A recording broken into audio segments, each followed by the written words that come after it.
The Trump administration rescinded federal guidance that required emergency rooms to provide an abortion if the procedure would save a woman's life.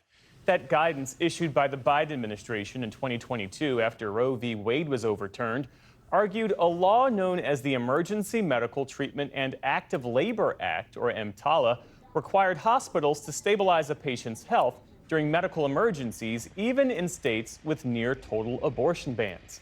Yesterday, the administration said the guidance did not reflect President Trump's policy. For more on how this will affect pregnant women and access to life-saving medical care at large, we're joined by special correspondent Sarah Varney. Sarah, thanks for being here. So, why was this law known as EMTALA? Why was it implemented in the first place? What problem was it trying to solve? President Ronald Reagan signed this bill in 1986. At the time, hospitals were routinely turning away poor patients, patients without insurance, and turning them away even when they might have life threatening medical conditions. So, this law was written, it went into effect, and it said that ERs across the country that receive Medicare payments, which is essentially every hospital in the United States, has to stabilize a patient with an emergency medical condition before they can transfer them. So, what did the Biden administration require post Dobbs, and what is the Trump administration now saying it no longer has to do?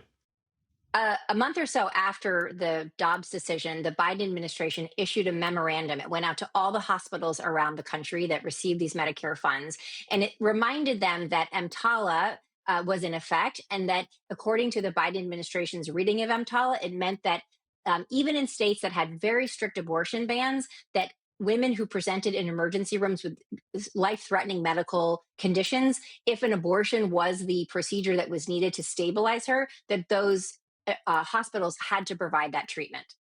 What the Trump administration is essentially saying is we're rescinding that letter and leaving it open to interpretation from the different hospitals about whether or not certain emergency medical conditions meet their state ban. And what states, Sarah, would be most affected by this? There's certain states where there's really no exception for the health of the pregnant woman. That includes Arkansas, Idaho, Mississippi, Oklahoma, and South Dakota. So these are some places where a pregnant person could go into the emergency room, and there would be some debate about whether or not they could have an abortion if that was necessary to stabilize their health. Just as an example, for instance, in South Dakota, they released a report last year that showed that there were, according to their records, that there were zero abortions that happened in South Dakota hospitals in 2023. Sarah, how would this affect a pregnant woman in a red state versus a blue state? So there's already, even with the Biden guidance in effect, there has been pretty significant differences between the types of care that pregnant women have gotten in states with abortion bans and states without abortion bans. The Associated Press did an investigation that found dozens of women who were turned away from emergency rooms, including when they needed an abortion to stabilize their health care. ProPublica has also done pretty extraordinary investigative reporting, finding that women have been turned away from emergency rooms or not received the care that they needed. They were either harmed or in some cases they died. So we already have seen this divide, really, in this patchwork of care emerging across the United States. And how are anti abortion groups responding to this announcement? Anti-abortion groups are celebrating the rescission of this Biden-era guidance. They say it's actually not necessary. They point to these induced termination of pregnancy reports that I was just mentioning about South Dakota in places like Texas, where you had 14 abortions, mostly due to emergency situations in Texas in January of 2025. So the anti-abortion groups and lawmakers, anti-abortion lawmakers, say that these laws are working as they were intended, and that women can, in fact, get emergency room care when it's necessary.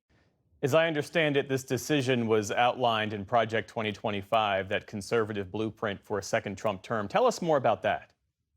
Well, the Intala rescission was actually included in Project 2025, so we're seeing that checked off the list. It also calls for the administration to stop defending existing EMTALA lawsuits that were held over from the Biden administration. They have also done that. And then there's many, many things in Project 2025 that have to do with abortion, including calls for a national abortion surveillance program so that there would be national data about the number of abortions that are happening in the United States. It calls for the reversal of the FDA approval of the abortion pill, and for the enforcement of what's called the Comstock Act, which would essentially cease the mailing of abortion pills around the country. Special correspondent Sarah Varney. Sarah, thanks again for your time this evening.